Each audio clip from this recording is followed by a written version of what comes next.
The Road to Serfdom, written by Friedrich Hayek, an Austrian-British economist and philosopher, and first published in 1944, is a very important book that looks at the dangers of governments controlling the economy.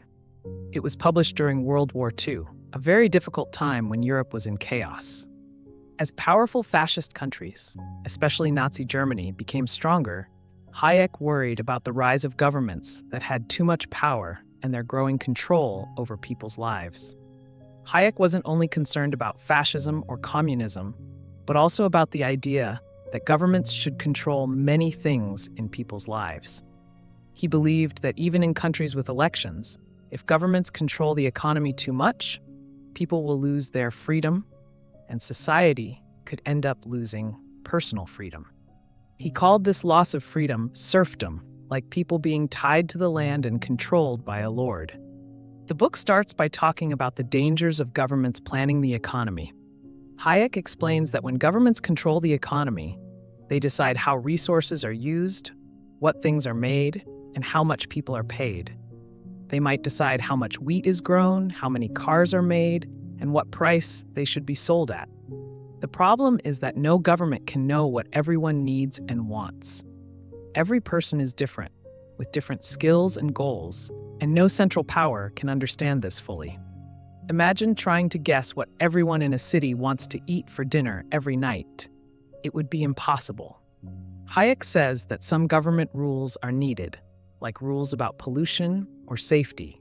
But if the government controls everything, it will create problems, unfairness, and eventually limit personal freedom. The more the government controls, the less freedom people have to make their own choices about their lives, their work, and what they buy and sell. They might not be able to start their own businesses or choose their own jobs.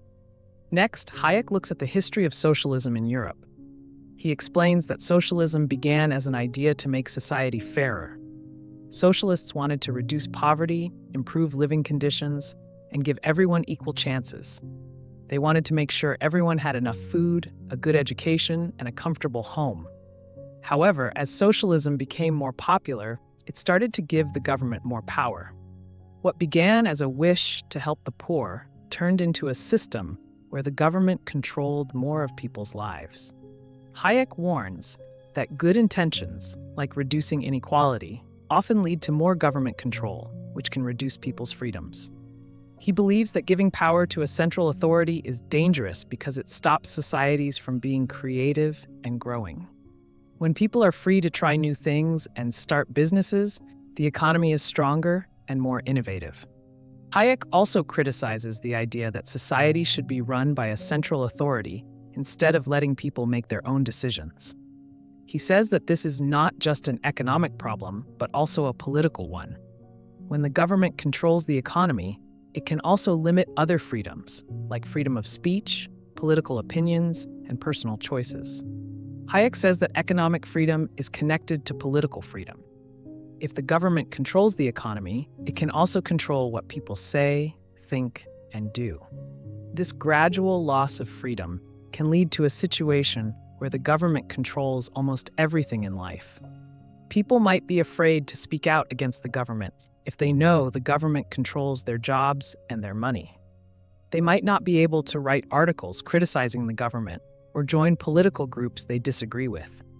In the section about democracy, Hayek says that democracies are built on the idea of people ruling themselves. However, he warns that democracy alone cannot protect freedom. Even in democracies, governments can become oppressive if they give too much power to the state. For example, when governments have high taxes, control markets, or control wages, they limit people's freedoms. Hayek says that democracy must protect individual freedoms from government control. A free society should have limited government involvement and strong protection of personal rights, like the right to own property and make decisions without government interference. People should be able to buy and sell land and other things without the government telling them what to do. They should be able to choose their own doctor or send their children to the school they prefer. One of the most important parts of the book is when Hayek compares governments planning the economy to the powerful governments of the 20th century. He looks at fascist and communist regimes, where governments controlled the economy and also limited political freedoms.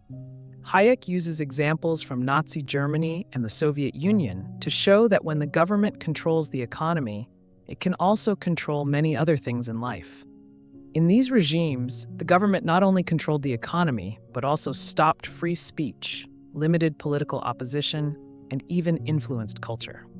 Hayek warns that when the state controls the economy, it becomes easier for governments to control other freedoms, leading to a totalitarian society.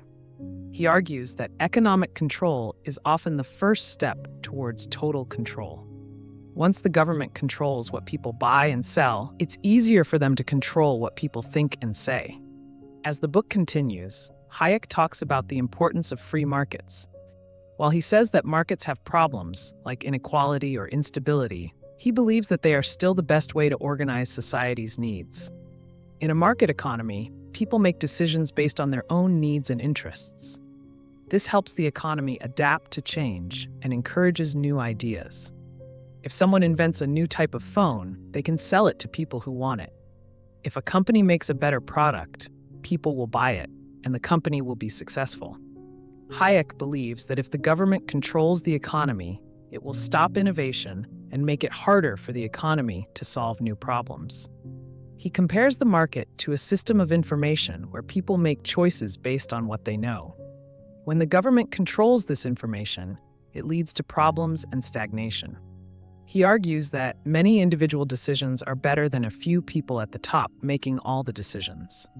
Free markets allow for competition, which leads to better products and lower prices. In the final chapters, Hayek warns about the growing power of governments after the war. Although many countries had seen the dangers of powerful governments, Hayek is concerned that the rise of socialism and government control in democratic countries could lead to similar outcomes. He emphasizes that once the government takes control of the economy, it is hard to change. The book ends with a call for a return to classical liberalism, a political philosophy that supports individual rights, limited government, and free markets. He believed this was the best way to protect individual freedom. He argues that we must always be careful to protect our freedoms and limit the power of the government. In short, The Road to Serfdom is a strong warning about the dangers of governments planning the economy and too much government control.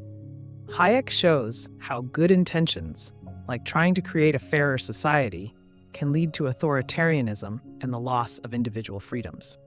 He says that both economic and political freedom are fragile, and once they are lost, they are difficult to get back.